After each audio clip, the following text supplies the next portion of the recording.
Budget 2022 में defence sector को हुआ बड़ा फायदा। 5.25 लाख करोड़ रुपए किए गए आवंटित। इस बार के बजट में रक्षा मंत्रालय को सबसे ज्यादा बजट एलोकेट किया गया। रक्षा मंत्रालय को सबसे ज्यादा 5.94 लाख करोड़ रुपए का आवंटन प्राप्त हुआ है। पिछले साल के बजट में रक्षा मंत्रालय को 5.25 लाख करोड़ रुपए का आवंटन दिया गया था। हालांकि वित्त मंत्री निर्मला सीतारमण द्वारा अपना बजट भाषण पूरा करने के बाद Bharat Electronics, Bharat Dynamics, Hindustan Aeronautics, स्पार्स डिफेंस 5 से 9% की गिरावट आई।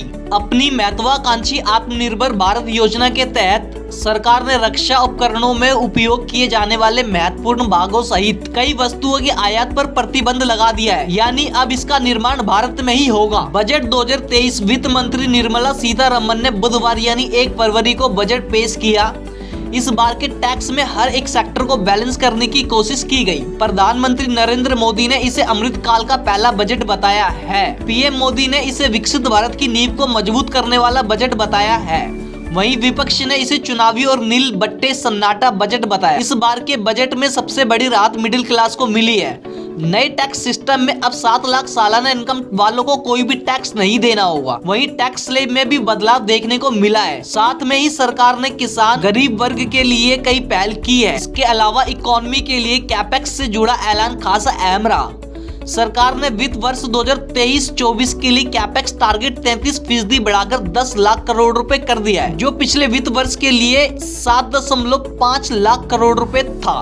वित्त मंत्री निर्मला सीतारमण ने बजट को संतुलित रखने का बेहतरीन प्रयास किया है। इनकम टैक्स स्लैब में बदलाव के साथ टैक्स में छूट को भी बढ़ाया। वैसे उम्मीद की जा रही थी कि 5 लाख रुपए तक की टैक्सेबल इनकम को सरकार टैक्स फ्री कर सकती है, लेकिन वित्त मंत्री ने यह सीमा 2.5 लाख रुपए से बढ़ाकर 3 लाख रुपए कर दी है। हालांकि नए टैक्स रिजीम में सरकार ने जरूर अच्छी छूट दी है। इसके तहत टैक्स रिबेट को बढ़ाकर 7 लाख रुपए कर दिया गया है, यानी 7 लाख रुपए तक इनकम पर आपको कोई भी टैक्स नहीं देना पड़ेगा।